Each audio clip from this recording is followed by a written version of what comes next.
بسم اللہ الحمد للہ وحدہ والصلاة والسلام علی من لا نبی بعدہ۔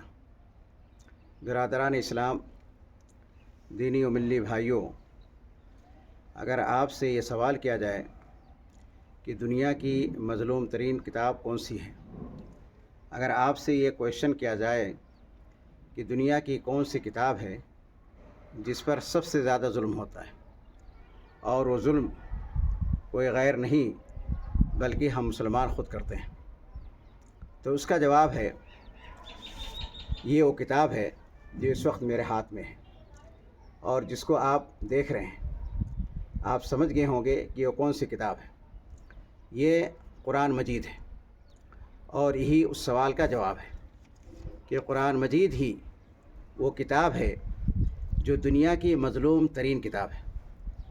قرآن مجید ہی وہ کتاب ہے جس پر اس دنیا میں سب سے زیادہ ظلم ہوتا ہے، اور وہ ظلم کرنے والے کون ہیں؟ وہ ظلم کرنے والے ہم مسلمان خود ہی ہیں۔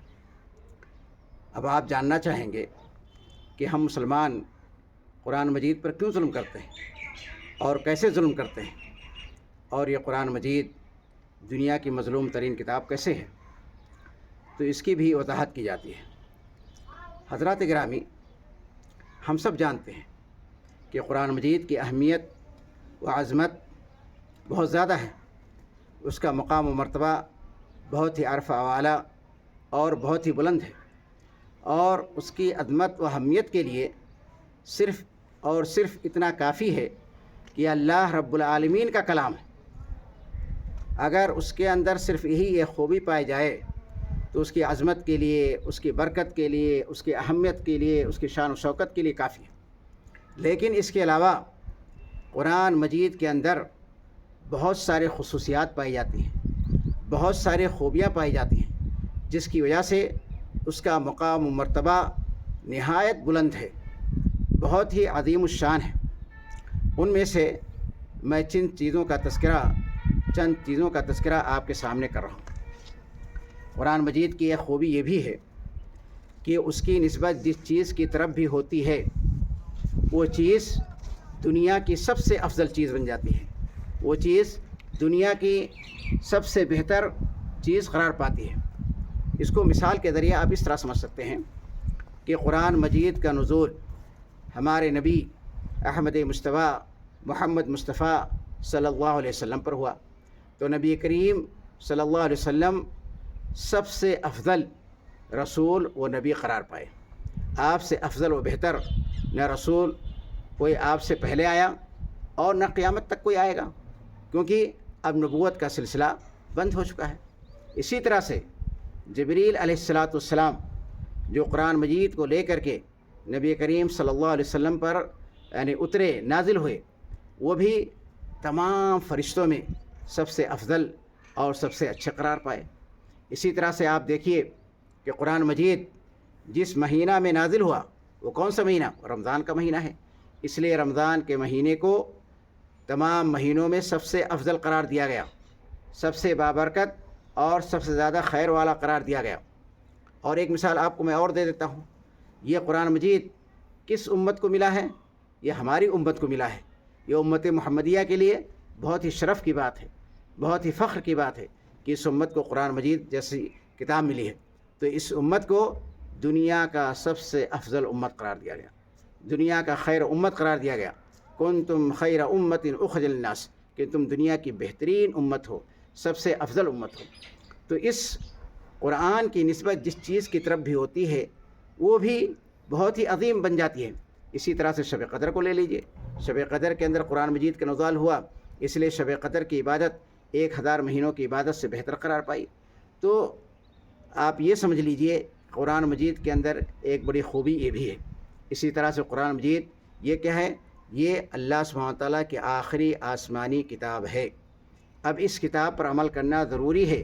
جو کوئی شخص کامیابی چاہتا ہے دنیا کے اندر اور خاص طور سے آخرت کے اندر، تو اس کے لیے اس کتاب پر ایمان لانا اور اس کے مطابق عمل کرنا ضروری ہے، ورنہ آخرت میں اس کے لیے نجات بالکل نہیں ہے۔ اسی طرح سے یہ کتاب پوری دنیا والوں کے لیے ہدایت ہے، ہدی للناس، شہر رمضان الذی انزل فیہ القرآن، ھدی للناس وبینات من الھدی والفرقان، یہ تمام لوگوں کے لیے ہدایت ہے، خواہ مسلمان ہوں یا غیر مسلم ہوں، جو اس کو پڑھے گا اس سے کیا ہوگا؟ متاثر ہوگا۔ اسی طرح سے یہ قرآن مجید دائمی معجزہ ہے، میریکل ہے، پرماننٹ، جو ہمارے نبی کریم صلی اللہ علیہ وسلم کو دیا گیا، اور یہ سب سے بڑا معجزہ ہے جو آپ کو عطا کیا گیا، اور یہ قیامت تک کے لیے معجزہ ہے۔ اور اسی طرح سے اللہ سبحانہ تعالیٰ نے اس کے ذریعہ سے پوری دنیا کے انسانوں کو اور جناتوں کو چیلنج کیا ہے کہ اگر تمہارے اندر طاقت ہے، اگر تم زبان کے ماہرین میں سے ہو، تو اس کی طرح سے ایک صورت بھی لے آؤ۔ جب کوئی شخص صورت نہیں لا سکا تو اللہ سبحانہ تعالیٰ نے چیلنج کیا کہ تم ایک چھوٹی سے چھوٹی آیت لے آؤ، اور یہ چیلنج آج تک برقرار ہے، اور جس نے بھی اس چیلنج کو قبول کیا اور کوشش کی کہ قرآن کی طرح سے کوئی آیت لکھ دے تو وہ ناکام نامراد ہوا۔ اور اسی طرح سے یہ قرآن مسلمانوں کا دستور ہے، ان کا آئین ہے۔ اس قرآن کے ہاتے ہوئے ہمیں کسی دوسری چیز کی ضرورت ہرگز نہیں ہے۔ تو قرآن مجید کے اندر بہت ساری خوبیاں پائی جاتی ہیں، قرآن مجید کے اندر بہت سارے خصوصیات پائی جاتی ہیں۔ انہی خصوصیات کی وجہ سے قرآن مجید کیا ہے؟ بہت ہی مبارک ہے، بہت ہی مقدس ہے، بہت ہی بابرکت ہے، بہت ہی باعظمت ہے۔ اس کے فضائل، اس کی برکتیں بے شمار ہیں۔ یہ تو قرآن مجید کا ایک پہلو ہوا، لیکن اس کا ایک دوسرا پہلو بھی ہے جو ہم مسلمانوں سے متعلق ہے۔ جس قدر پہلا پہلو بہت ہی شاندار ہے، بہت ہی عظیم الشان ہے، اسی قدر یہ دوسرا پہلو بہت ہی افسوسناک ہے، بہت ہی تکلیف دہ ہے، بہت ہی غمناک ہے۔ اور وہ کیا ہے؟ اور وہ یہ ہے کہ ہم مسلمان قرآن مجید کے حقوق کو ادا نہیں کرتے ہیں، اس کے اندر ہم غفلت برتتے ہیں، اس کے اندر ہم مجرمانہ کوتاہی برتتے ہیں۔ اب آپ یہ سوال کریں گے کہ قرآن مجید کے حقوق کیا ہیں، تو اس کے بارے میں بھی میں مختصراً کچھ باتیں عرض کر دیتا ہوں۔ قرآن مجید کا سب سے پہلا حق تو یہ ہے، اور یہ ہر مسلمان مرد عورت پر واجب ہے، فرض ہے کہ وہ قرآن مجید کو سیکھے، پڑھنا سیکھے، اس کی تعلیم حاصل کرے۔ یہ اس کا پہلا حق ہے۔ اور اس کے بقیہ حقوق میں کیا ہے کہ جب وہ پڑھنا سیکھ جائے تو اس کی تلاوت کرے، اور اسی طرح سے اس کی تلاوت اگر وہ کرتا ہے تو اس کو سمجھ کر کے پڑھے، پھر اس کے احکام کے اوپر عمل کرے، اس کے اندر جن برائیوں سے روکا گیا ہے ان برائیوں سے دور رہے، اس کی دعوت و تبلیغ کرے، اس کی طرف لوگوں کو بلائے، اس کو دوسرے لوگوں تک پہنچائے۔ یہ سب قرآن مجید کے حقوق ہیں۔ اب کیا ہم مسلمان قرآن مجید کے حقوق کو ادا کرتے ہیں؟ اگر ادا کرتے ہیں تو بہت ہی اچھی بات ہے، بہت ہی بہتر بات ہے، اس سے بہتر بات اور کیا ہو سکتی ہے؟ لیکن اگر ہم ادا نہیں کرتے ہیں، اس کے اندر کوتاہی کرتے ہیں، تو ہم قرآن مجید کے اوپر ظلم کرتے ہیں، اور یہ دنیا کی سب سے مظلوم کتاب بن جاتی ہے۔ حضرات گرامی، اب آئیے تھوڑی دیر کے لیے جائزہ لیتے ہیں۔ ہم اپنا خود بھی احتساب کرتے ہیں، آپ بھی اپنے نفس کا جائزہ لیجئے، اپنے گھر کا جائزہ لیجئے، اپنے محلے والوں کا جائزہ لیجئے، اپنے شہر والوں کا جائزہ لیجئے، اور غور و فکر کیجئے، اور دیکھیے کہ ہم کس طرح سے اس کے حقوق کو ادا کرتے ہیں۔ اگر ہم جائزہ لیتے ہیں تو ہمیں بآسانی اور بخوبی یہ اندازہ ہو جاتا ہے کہ آج مسلمانوں کے اندر ایک بہت بڑی تعداد ایسی ہے جو قرآن مجید کو پڑھنا ہی نہیں جانتی ہے۔ کتنی افسوس کی بات ہے، کس قدر افسوس کی بات ہے کہ قرآن مجید کو پڑھ ہی نہیں سکتے ہیں۔ اور اس کے بعد دیکھیے کہ جو لوگ قرآن مجید کو ناظرہ پڑھ سکتے ہیں، دیکھ کر کے پڑھتے ہیں، ان میں سے ایک بہت بڑی تعداد ہے، ان کی اکثریت تقریباً 90% مسلمان قرآن کو سمجھتے نہیں ہیں، جبکہ قرآن کو سمجھ کر کے پڑھنا، قرآن کو سمجھ کر کے تلاوت کرنا محض اس کی تلاوت سے کیا ہے؟ بہت زیادہ افضل ہے، بہت زیادہ بہتر ہے۔ اور جہاں تک اس کے احکام پر عمل کرنے کی بات ہے تو اس کو تو بتانے کی ضرورت ہی نہیں، ایک کھلی ہوئی کتاب ہے، ہر آدمی اپنی آنکھ سے خود دیکھ رہا ہے کہ آج مسلمانوں کی کیا حالت ہے۔ ہم میں سے کتنے مسلمان ہیں جو 5 وقتہ نماز کو پابندی کے ساتھ ادا کرتے ہیں؟ کتنے مسلمان ہیں جو زکوٰۃ کی ادائیگی کرتے ہیں؟ کتنے مسلمان ہیں جو قرآن کی تلاوت کرتے ہیں؟ کتنے مسلمان ہیں جو ذکر و اذکار کرتے ہیں؟ کتنے مسلمان ہیں جو دوسرے احکام کے اوپر عمل کرتے ہیں؟ اور کتنے مسلمان ہیں جو برائیوں سے دور رہتے ہیں؟ کون سی ایسی برائی ہے جو آج کل مسلمانوں کے اندر نہیں پائی جاتی ہے؟ آپ دیکھ لیجئے خود ہی، جھوٹ، غیبت، چغلی ایک کامن ہے، ایک عام برائی ہے، اس کے علاوہ اور بھی بڑے بڑے گناہ ہیں جو مسلمانوں کے اندر پائے جاتے ہیں۔ کتنے مسلمان ہیں جو شراب خوری کرتے ہیں، شراب پیتے ہیں، نعوذ باللہ۔ کتنے مسلمان ہیں جو چوری کرتے ہیں، نعوذ باللہ۔ کتنے مسلمان ہیں جو حرام کھاتے ہیں، کتنے مسلمان ہیں جو سودی کاروبار کرتے ہیں، اور کتنے مسلمان ہیں جو اپنی ڈیوٹی کو اچھی طرح سے ادا نہیں کرتے ہیں۔ تو جن برائیوں سے قرآن نے روکا ہے، نہ ہم ان سے دور رہتے ہیں اور نہ ہی اس کے احکام کے اوپر عمل کرتے ہیں۔ تو جب پڑھنا بھی نہیں جانتے ہیں اور اس کو سمجھ کر کے پڑھتے بھی نہیں، تلاوت بھی نہیں کرتے ہیں، اور اس کے احکام کے اوپر عمل بھی نہیں کرتے ہیں، تو اس کی دعوت و تبلیغ کرنا تو دور کی بات ہے۔ کتنے مسلمان ہیں جو اس کی دعوت و تبلیغ کرتے ہیں، یا کتنے مسلمان ہیں جو اس کو دوسروں تک پہنچاتے ہیں، یا کتنے مسلمان ہیں جو دوسروں کو اس سے جوڑتے ہیں؟ تو آپ خود ہی اندازہ لگا لیجئے ان تمام باتوں سے کہ ہم مسلمان قرآن مجید کے اوپر، یعنی قرآن مجید کے حقوق کو ادا کرتے ہیں یا حقوق کو ادا نہیں کرتے ہیں۔ اگر ہم اس کے حقوق کو ادا نہیں کرتے ہیں تو ہم اس کے اوپر کیا کرتے ہیں؟ ظلم کرتے ہیں۔ اور اسی وجہ سے قرآن مجید دنیا کی سب سے مظلوم کتاب ہے، ایک ایسی کتاب ہے جس کے اوپر سب سے زیادہ ظلم ہوتا ہے، اور یہ ظلم ہم مسلمان خود کرتے ہیں، کوئی دوسرا نہیں کرتا ہے۔ یعنی بغیر سمجھے آپ پڑھتے ہیں، یہ بھی ظلم ہے۔ حق نہیں ادا کرتے ہیں کوئی بھی، یہ بھی ظلم ہے۔ اسی وجہ سے جیسا کہ اللہ رب العالمین نے قرآن مجید کے اندر ارشاد فرمایا ہے کہ ہمارے نبی احمد مصطفیٰ محمد مصطفیٰ صلی اللہ علیہ وسلم قیامت کے دن اللہ رب العالمین سے شکایت کریں گے۔ اللہ تعالیٰ کا فرمان ہے، وقال الرسول یا ربی ان قوم اتخذوا هذا القرآن مہجورا، سورہ فرقان کی آیت نمبر 30 ہے۔ اللہ کے نبی قیامت کے دن اللہ عز و جل سے شکایت کرتے ہوئے کہیں گے، اپنے قوم کے طرز عمل کی، اپنے قوم کے روش کی شکایت کرتے ہوئے کہیں گے کہ اللہ، اے میرے رب، بلا شبہ میری قوم نے قرآن کو مہجور کر دیا۔ مہجور کا مطلب یعنی چھوڑ دیا۔ چھوڑ دیا کیا مطلب ہے؟ یعنی اس کے تمام حقوق کو نظر انداز کر دیا، اس کی تلاوت نہیں کی، اس کی طرف دعوت نہیں دی، اس کے احکام کے اوپر عمل نہیں کیا، اور بھی جو اس کے حقوق ہیں ان سب کو نظر انداز کر دیا۔ جبکہ ہر مسلمان مرد عورت کے اوپر واجب تھا کہ اس کے حقوق کو وہ ادا کرتے۔ حضرات اکرامی، میں قرآن سے متعلق چند اور باتیں آپ کی خدمت میں پیش کر دینا چاہتا ہوں۔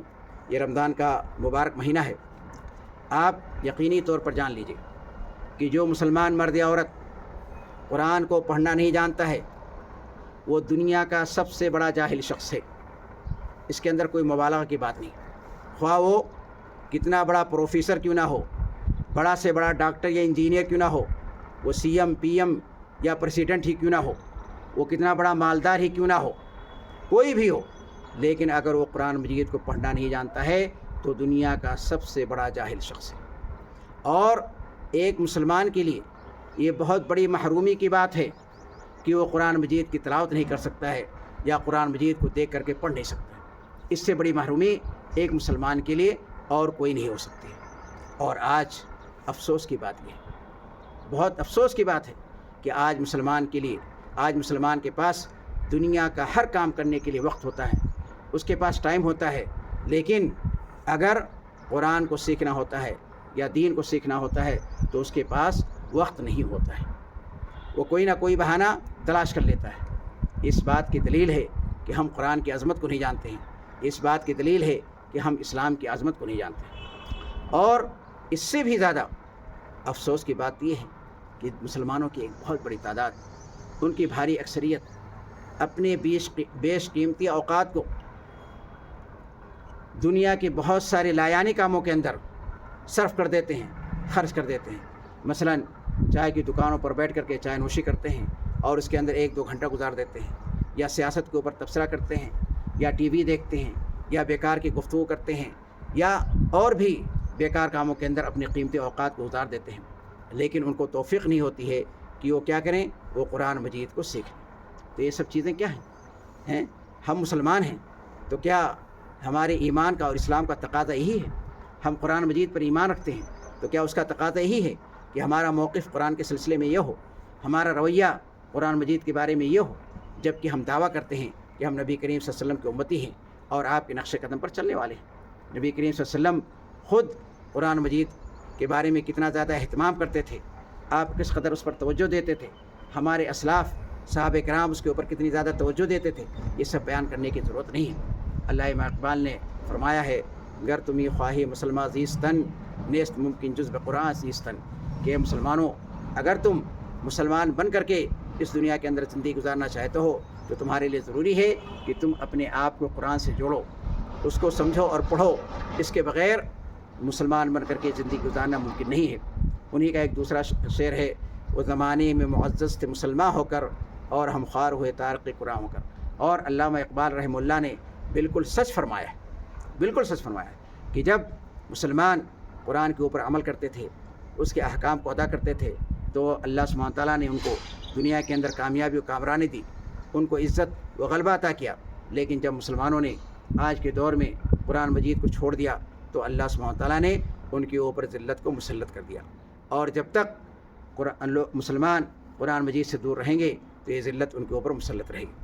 لہذا میں اپنے مسلمان بھائیوں سے اس ماہ رمضان المبارک 1445 ہجری کے اندر اپیل کرتا ہوں اور ان سے گزارش کرتا ہوں کہ آپ قرآن مجید کے حقوق کو ادا کیجیے، اور اس کے اوپر جو ظلم ہو رہا ہے اس ظلم کو ختم کیجیے، اور آپ یقین کیجیے کہ آپ کے اوپر اس کی تعلیم کا حاصل کرنا فرض ہے، اور قیامت کے دن اللہ سبحانہ تعالیٰ اس کے بارے میں آپ سے ضرور ضرور سوال کرے گا۔ تو آپ کیا جواب دیں گے کہ ہمارے پاس ٹائم نہیں تھا اس لیے ہم قرآن مجید کی تعلیم حاصل نہیں کر سکے؟ سوچئے، غور و فکر کیجیے، اور جس غفلت کا آپ شکار ہیں اس غفلت سے آپ نکلیے۔ بلا شبہ قرآن مجید ایک عظیم کتاب ہے، اس کی اہمیت اور عظمت کو ایک مختصر سے وقفے میں بیان نہیں کیا جا سکتا ہے۔ میں آپ کو ایک پیغام دینا چاہتا تھا اور آپ کے ضمیر کو جگانا چاہتا تھا۔ امید ہے کہ میرا پیغام آپ تک پہنچ جائے گا۔ اب میں آخر میں اللہ سبحانہ تعالیٰ سے دعا کرتا ہوں کہ اللہ تعالیٰ تو ہم تمام مسلمانوں کو قرآن مجید کے حقوق کو کما حقہ ادا کرنے کی توفیق عطا فرمائے۔ وآخر دعوانا الحمدللہ رب العالمین۔